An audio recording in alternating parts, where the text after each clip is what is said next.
Hey, what's going on, everybody? 4 minutes behind.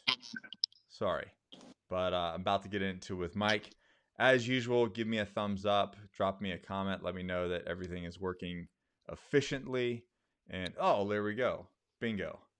Um, Welcome.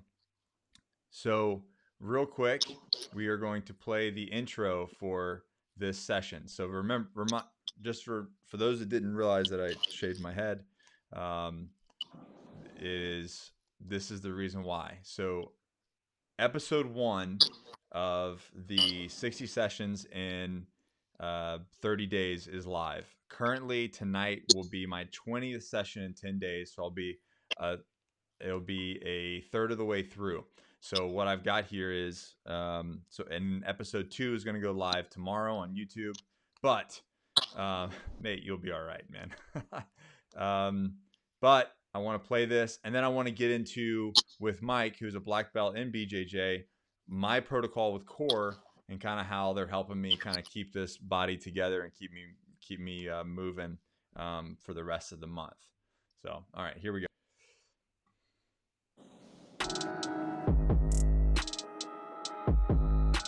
My name is Nick Koumalatsos, and for the next 30 days, I'm going to attempt 60 BJJ sessions. I'm going to track my calories burned, my body composition, my diet. Now, this has been done by people with higher belts, but it's never been done by a beginner and a white belt. The goal here is to complete it without injury and to basically do a year's worth of BJJ in 1 month. The only question is, will I be able to endure and recover to make it happen?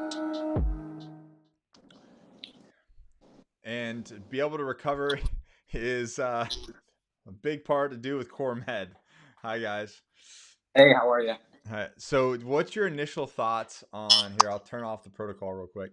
What's your initial thoughts on this challenge anyway? Be from your experience level. Well, I mean, it might for one, how are you feeling? I feel wrecked. So, in my opinion, for me, the years I've been doing it, you can never do enough BJJ. Okay. Getting into it, somebody who's starting off brand new, bumps and bruises, aches and pains. That's just the nature of jujitsu. And I tell everybody when you first start, you're either gonna hate it or you're gonna love it. And for people like us, who sometimes can be a little sick, we tend to love the pain, and that kind of is what continues to give us the drive to want to go back and get better, Right. to eventually get to the point where it's not as painful anymore. Yeah. You So know? the way this started was actually started with Crest here in Hampstead. Um, Mm. November last year. So it's been not last year, year before. So it's been about a year and 4 months. And then last summer, I watched this Brit who was, keep in mind, a purple belt. So totally different world, right? He's a purple belt and he did 52 sessions in a month on a plant based diet. And I was like, well, that's super cool. And the video was cool. It got a lot of views, but I was like, you know what? I could one up that. Like I could do 60 in 1 month, and I could do from a white belt, which obviously is like the risk of getting hurt is a lot higher. Mm-hmm. There's a lot of different, you know, I have to work a lot harder. My energy output is a lot harder than what a purple belt is. So, Mm-hmm. anyways, so that's how it all started. Yeah, and I mean, definitely as a beginner, you're constantly on that fight or flight thing. Yeah. You're in defense mode totally. You don't know much, and that in turn is gonna, a lot of times, often you see injuries more with the lower belts Right. because they're using so much strength and so much energy, and oftentimes that's kind of when you end up getting caught or hurting yourself. So And I and I that's feel your pain. and that's where I think the real fight is gonna be not keeping myself fresh, injury free. Which I've got some like bumps and bruises, but there's nothing really bad. Nothing's broken, spraying, pulled thus far. You know. Well, hopefully it stays that way. And training partners are a huge aspect as well. Yeah. You put two beginners clashing, Yeah. it's the I don't really like rolling with other white belts right now. Like, smart. yeah, I'm like, even blue sometimes. Some of the blue belts are like, or or like just absolutely like murderous. But the rest, but the purple and the brown, you can kind of that you can you're not, but they let you work through stuff. You're working technique. You're getting your role, but you're not actually just trying to like murder each other. Yeah, for sure. So So is jiu-jitsu something you think you're going to stick with? well, yeah, it's been almost a year and a half, and yeah, absolutely. I think that this is a new core for me. Yeah, it's funny. They call it the blue belt blues. Usually, you start out, you love it, you get deep into the white belt, and then you get a blue belt, and you hit that crossroads where you feel like you're either not getting better, so you kind of give up, or you stay the course and you just deal with it and kind of get past Yeah, that I hump. I think now having a son, I have 3 kids. I took a 14-year break, and now I have my first son who's 5 months old. I have a longer term plan, and based off the way he's reacting now, he's gonna need some serious channeling in a positive, because the kid's got a lot of energy already, and he gets very Yeah, frustrated. So he's gonna need to. Yeah, he's going to need some serious positive channeling. So I think, for the next 4 years, I think I would be at a level, and my brother-in-law is big into it. My wife's, comes from a wrestling background, so that's she's going to awesome. start down there too. So it's turning into a family affair. Yeah, But you guys don't anyways, push each other. protocol. So I got on with Sydney, the CEO of Mhm. Core Med, told him what I was going to do, and I said, hey, let's as I do everything with my partner here at Core, let's what can you guys do what do you suggest that I do for this month? And of course, he immediately, Matt, him, all of us, like, we were like, okay, boom, boom, boom, boom, boom. So I'm going to throw this up here, and we can start with anyone you want. So this Absolutely. is And by the this is way, the this is just sorry to cut you off. Just I want to introduce everybody. This is Betsy. She's one of the practitioners here. So it's an extra head here. Two heads are better than one sometimes when it comes to this type of good, stuff. yeah, good call. Actually, so more likely when you sign up with Core, which for my military people, if you know what I'm saying, this month is probably the month to sign up. That's what I'm trying to. Yeah, and I'll put the link in the description after the video. Um, so, nonetheless, when you get your uh, consult, it's more likely with Betsy, right? And one other Yeah. person. We Yeah, have Betsy. They'll be either seeing Betsy or Brianna. yeah. So, and there's nothing that they can't share with you, right, Betsy? You've heard it all. I have heard everything. Right. Do not be embarrassed. If you think that it's super embarrassing, I've heard worse. Yep. That's the truth. That's the truth. All right. So the list is there. Mike, what do you want to start with? Let's jump in on NAD. Awesome. Start with it.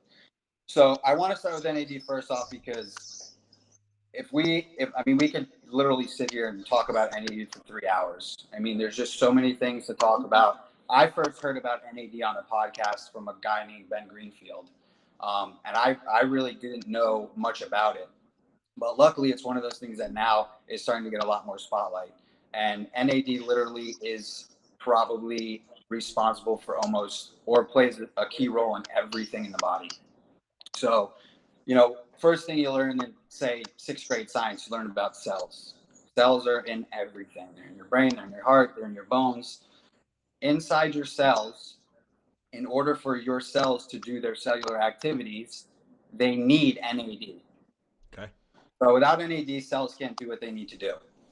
So for me, I think one of the most beneficial things that NAD does has to do with oxidative stress. Oxidative stress is caused by poor diet. It can be caused by environmental factors, pollution, something that maybe you were dealing with overseas. It could be caused by smoking. And essentially, high levels of oxidative stress are going to result in cellular death. And NAD is hands down probably the best food and the best fuel that we have to ensure that our cells continue to regenerate. Because once we age, and again, we naturally produce NAD, and it's something that declines with age, just as certain hormones do. So as we get older and those NAD reserves begin to deplete, our body's ability to kind of regenerate cells also depletes as well. And that's why things that are, you know, involved in cellular regeneration, such as for the brain, maybe Alzheimer's. So if you're predisposed to Alzheimer's and your body can no longer, you know, reproduce brain cells, you're going to be more susceptible to getting Alzheimer's because those NAD reserves are kind of depleting. So NAD, in my opinion, is the most important aspect from a cellular level and from cellular health. So for someone like you who's doing, you know, the jujitsu and all that stuff, recovery is a huge factor, and muscle recovery. And just as, you know, we have cells in the muscle as well, NAD also helps to kind of replenish and help those muscle cells to regenerate, which is going to help you wake up and go back to the gym. Right. And that another thing that it really is, I've noticed it's helping is, and I guess this comes down to the brain cellular regeneration, is memory and keeping super focused and being able to retain all the things that I'm learning so fast, and then turn around and being able to employ those things rather quickly and not forget them. 100%. And I mean, when I tell you that these cellular functions cannot be completed with NAD, I mean, it's that important.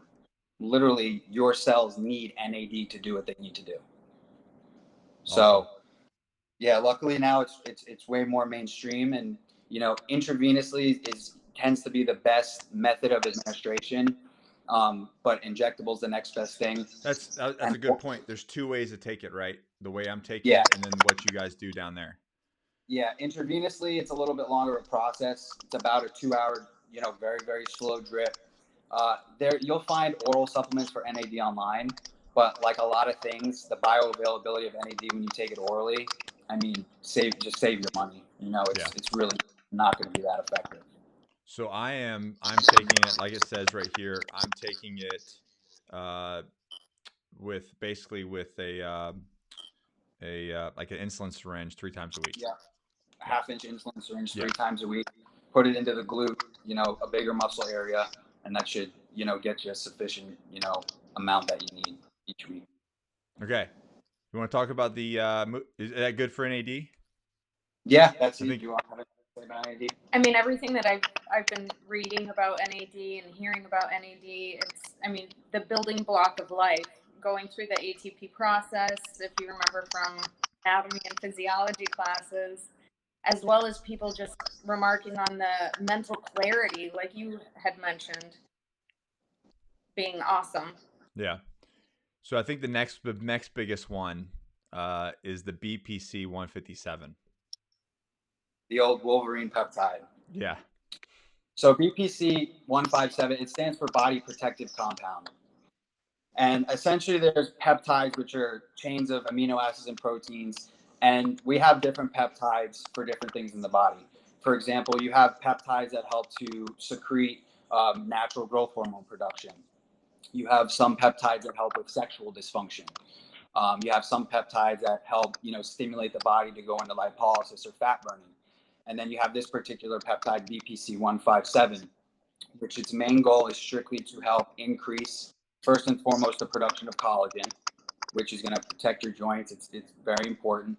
And then it also stimulates the production of perioblasts and osteoblasts, which essentially are cells that are in your muscles, tendons, and ligaments. So BPC can be taken injectable. We usually will prescribe injectable for injuries. It has been shown to also have significant benefits orally for your gut and for your intestinal tract and your esophagus. So that's also kind of another thing that has some universal benefits. But again, strictly for your challenge and for what you're taking it for, recovery, inflammation, healing, that's our primary focus, you know, for BPC for you right now. And that's you actually we got on a call before I started this, and you actually told me to, like, you can change where you inject that. So initially I think insulin, like right in the gut, you know, and you know, squeeze the belly fat and sit it in. You were like, hey, if your shoulder's hurting, throw it right in your shoulder. Yeah. You know. Yeah. So there's a lot of conflicting stuff on it, and I spoke with Doc about this a lot, and we kind of went back and forth. And you know, just based on some of the other guys' experiences I've heard as well, certain, you know, BPC, they say it will find the injury, it will go where it's needed when you take it, but for example, tendonitis. I have several guys that have tennis elbow and have given it a shot, say putting it, trying to get in front of the camera here, right in the top of the forearm in this muscle. And they say within a week, literally, it has killed the inflammation. And for someone, doing jiu-jitsu, you're constantly gripping a gi, your forearms get toasted. I mean, that's usually the first thing. My fingertips and all of it, Yeah. just all raw and yeah. Yeah, trust me, I know.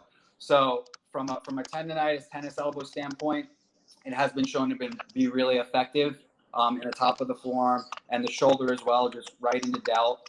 Yeah. And then even somebody who has a knee injury, doc has even recommended to do like right in the top of the quad. And again, that's with a very, very short insulin syringe. So you don't have to worry about hitting anything too deep. It's you're not actually penetrating the epididymis, right, Betsy? Yeah, well, there's 6 layers of the skin. No, don't penetrate that. Epidermis? Epidermis. There you go. Yes. But yeah, so hopefully that's keeping you glued together throughout this process. No, it's and I can definitely tell because, like I said, this will be 20 in 10 days, and I just recently started to hit that like the dark zone. Like I was feeling pretty good, and now we're getting into like the dark area. And then one of my coaches, Tyler, he's like, yeah, about week 3 you'll just be on autopilot. Everything will just wash away and you'll be on autopilot to the finish. He's like, but that you get used to it. Yeah, he's like that middle part, the middle 10 days, that middle couple weeks or the week and a half. He's like, that's gonna be a suck. That's gonna be a drag. Well, I see you got all the tools of the trade too. You got the Theragun, you got the Normatec, the compression sleeves. Everything, man. I'm not a rookie. Like you don't think that I stepped into this as a rookie. By no means. How the ears look, I can't tell you. So they messed with that or this one. They were like, yeah, we need to knot Nick's ear up. I'm like, absolutely not. I actually was gonna go on Amazon and get those cold magnets. But we're not there yet. All right, so that's BPC. I guess we could jump into. I mean, testosterone. I don't know if you want to say what. I mean, it's testosterone. Testosterone. But more specifically, you were talking about how you started to split your dose, and you're taking your 200 milligrams, and essentially you're doing 100 milligrams twice a week. You want to talk about that? Why?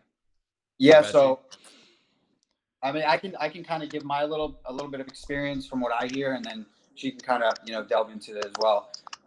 So I think that this is something that is going to vary person to person.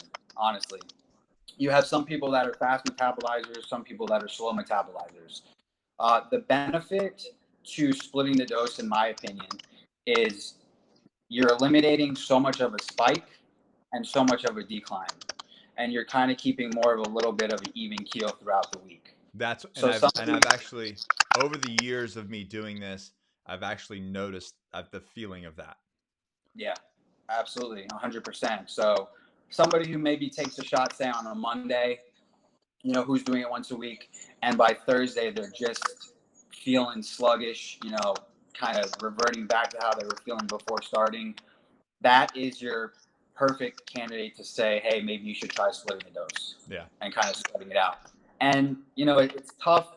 You definitely recommend it to people, but at the same time, not everybody loves doing that test shot once a week. Right. So if it's something you don't mind, 100%, I tell everybody this is not cookie cutter.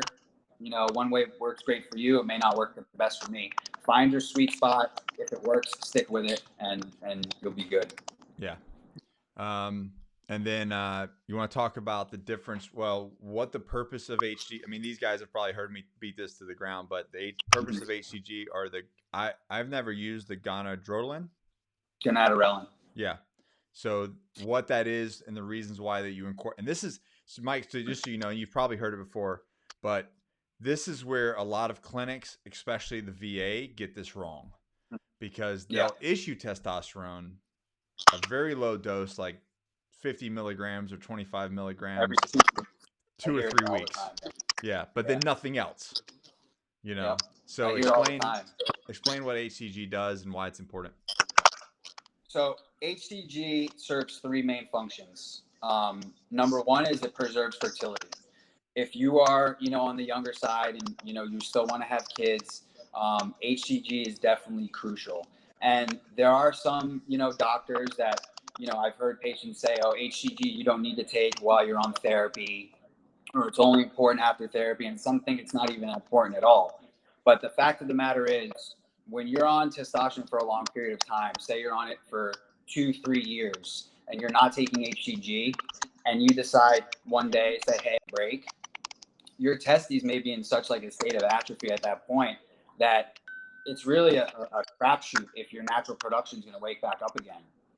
So, Dr. K's kind of whole thing on taking HCG while you're on testosterone is kind of keeping that natural production sort of in hibernation and preventing it from completely shutting off.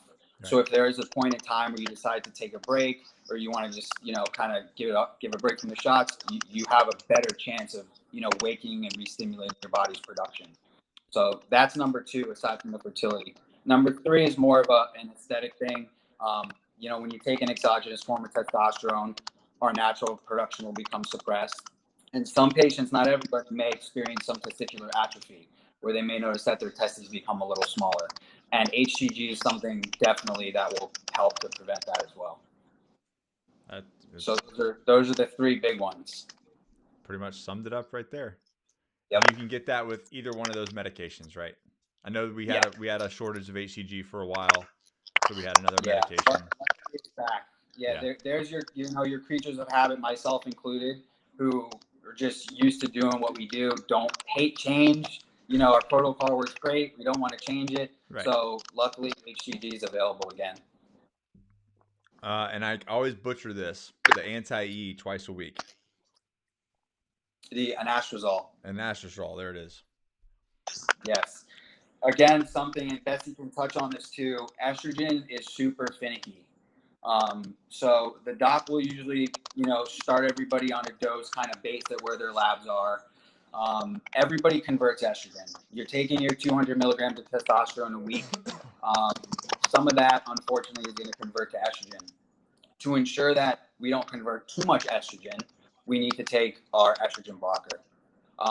How much we need to take is kind of going to go by our labs.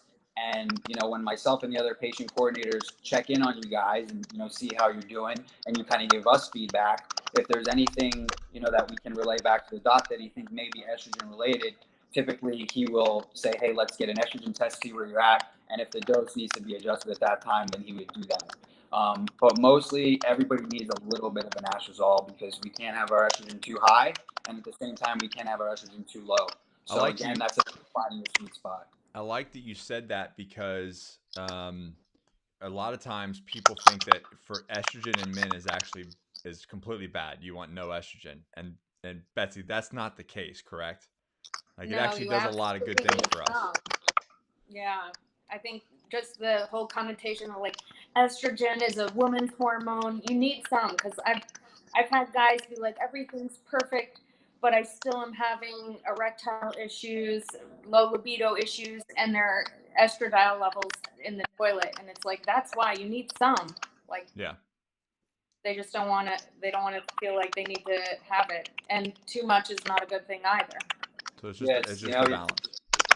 Yeah, it's the balance. I mean, it's crazy, but erectile dysfunction issues, libido issues, can be a result of estrogen being too high and even estrogen being too low. So that balancing act, again, a little trial and error as a new patient first starting. You got to find it, and you got to just stick with it once you get it right. Okay, this brings us to my favorite, the COVID killer, in my opinion. This is Nick's personal opinion, the COVID killer, glutathione. What is this miracle drug, man? The mother of all antioxidants. And again, just like NAD is something that your body does actually produce in small amounts. So antioxidants are basically meant to help fight free radicals, which again, free radicals are things that can cause, back to that oxidative stress. Mm-hmm. They can cause things in, the body to go haywire and cause all kinds of issues. So glutathione is probably the most powerful antioxidant you can get. Again, we can do it injectable, or we can do it intravenously. Luckily, we have the capability here to do it intravenously, but for everybody who's out of state, they can get it and do it injectable. And basically, it's just that. It fights free radicals. It's great for liver health. It's great for detoxification, and the immune system right now. That and vitamin D3, huge right now. Yeah. I think those are the COVID killers. Yeah. You know, there's those two hand in hand right now. I think everybody should be on. And, you know, real quick for guys listening who maybe, you know, are on testosterone with their primary care physician and maybe have no interest in coming aboard, you know, for testosterone with us, I would say the benefit of having the ability to just get things like injectable NAD and injectable vitamin D and injectable glutathione, especially for, you know, $149 or whatever Nick is going to send you guys out for a special. In my opinion, it's well worth it. Just to be a patient, to be able to have the opportunity to get that stuff is well worth it. So a quick story with glutathione for me. I was, ever since, I don't know, it really, I guess Iraq, I got out of the military, my lung function just, I felt like was never 100% what it used to be. And that could be for a million reasons of what exposed, but there was always some sort of upper respiratory like blockage. I feel like I was only using like a portion of my lung. So when I first came on board with you guys, Sid sent me a bottle of that for 30 days. Said, I want you to try this for 30. I want you to use this for 30 days. On the 5th day, I want you to reach your cardio. Same protocol I'm on now. And I got on the assault trainer. You know, the arc trainer where you ever seen one of those? Yeah. Like, it's awful, yeah, right? Soft. Yeah, yeah. Yeah, awful piece of equipment. Feels like you're running in sand. So it's the is it the self-powered one? Yeah. Yeah. So I got on that and I was doing sprint intervals, and we wear my zones in the gym that I have, and I have a TV right there that shows the heart rate. So I was at like a 98% heart rate. I was in the red, and I'm sprinting and I'm laughing because I can breathe while I'm sprinting at my heart rate's that high. And it was on the 5th day on the 5th dose of glutathione. That's amazing. 5 days into it, you notice that big of a change, huh? Yeah, and I called him. I called him and I was like, dude, what is this stuff? So I literally he went through and told me everything about what it is. But honestly, for the veterans out there, man, for what it does for cleaning your and forgive me, Betsy, but basically cleaning up your organs and cleaning up what you have in your body. Like, I feel like every veteran should take at least 2 cycles of that a year. Like, absolutely, get that shit out of your body, man. Absolutely. And guys, again, that, you know, to have the benefit of getting it injectable, it's not something that you can get anywhere. No. You know what I mean? No one's gonna give you that and prescribe that to you. And this is all under prescription. That's only for you. Yeah. Yep. So, well, that's our 30 minutes, guys. I know these guys got to get back to calling all the patients. Any last words on any last piece of advice for anything? No, I mean, Happy New Year to everyone. Thanks for having us on. And again, guys, you know, get your blood work done. Take advantage of what Nick is extending out to you guys, what Nick is offering. The blood work that we do, you guys aren't going to find anywhere for what he's offering it at.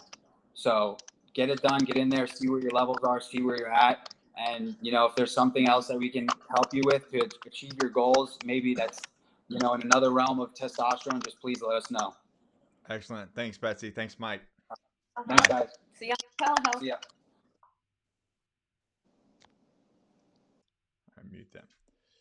All right, guys. So that's the protocol. I've been kind of keeping that private for a while because I wanted to give them the opportunity to kind of say that at more of almost a collegiate level than me just fumbling through the words of everything. But that's the protocol, and the link is below. So CoreMed actually already dropped my link. I will put it in the description of this video after, so you can click that. Really have, I don't know the exact amount, but last time I checked, they cut the price almost in half of signing up. And then your insurance can take care of the labs. And I'll say what I say all the time. I don't want to sell you testosterone. What I sell you is to get your damn blood checked. At a minimum, get your blood tested. I wish I would have done this when I was 20 years old And then I wish I would have done it every single year up until like, you know, now, because then I could have known what my testosterone was, what my blood was, all the way from, you know, being young to every single injury that I've had. Because anytime your head gets knocked around, you know, the pituitary gland in your brain gets all kind of out of whack. And I would have known on the instant, hey, this is when I had an injury, this is where my hormones started to drop, or this is where I had an issue for whatever. So nonetheless, you will not get a more in-depth blood panel than the link that I have right here, and I can promise you that. And I am a card-carrying VA member as well, so I know that getting those blood tests at the VA damn near impossible. So nonetheless, get your blood tested and then go from there. All right. Thanks for sharing this, and I will be tonight is session 20 in 10 days, and then I will be a third of the way through this challenge, and on my way to vacation towards the end of the month. And that's what I'm gonna do afterwards. Is me and Miss Capper are going on vacation as soon as this challenge is over for her birthday. All right, you guys know the deal. Never quit, never surrender forward, and we'll see you guys in the next video.